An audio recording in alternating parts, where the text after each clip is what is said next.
This is the concealed door closer for my fire door on my garage, which I've just repaired. When you buy one of these,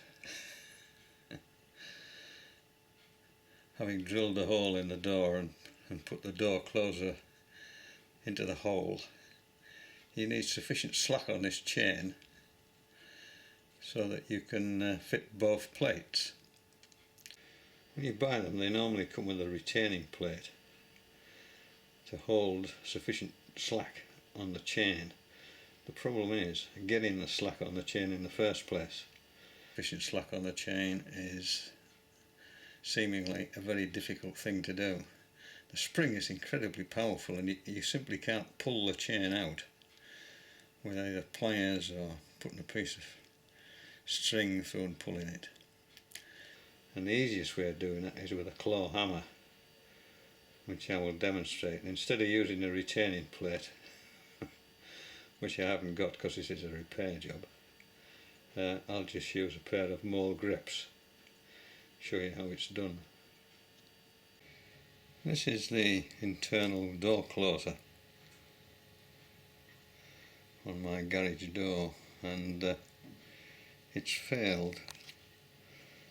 The pin which holds the other plate on, this plate that fits in here, has snapped, and the spring has pulled the chain right back into the door.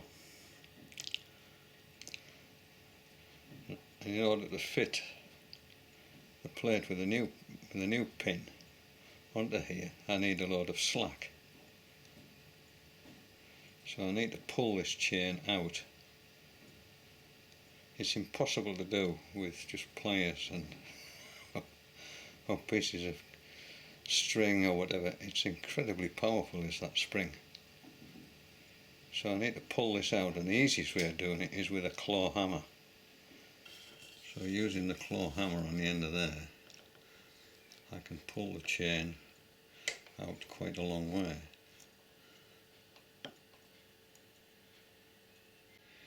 Using the claw hammer and this pair of mole grips, I've pulled out enough chain to fit on the other plate with a new pin.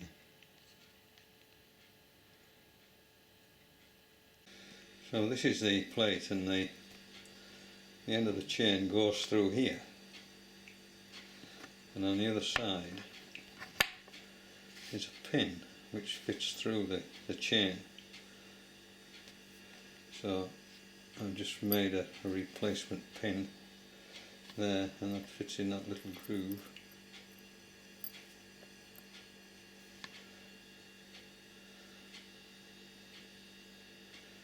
So I'm going to fit that on now. You can see the chain pushed through the little gap with the pin fitted. It just remains for me to fit this plate onto the door jamb. So there is the other plate with the replacement pin screwed back in place. It just needs to release the mole grips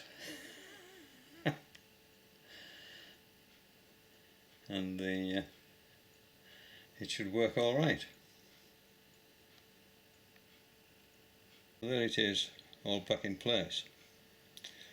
If I let go of this door, it should close.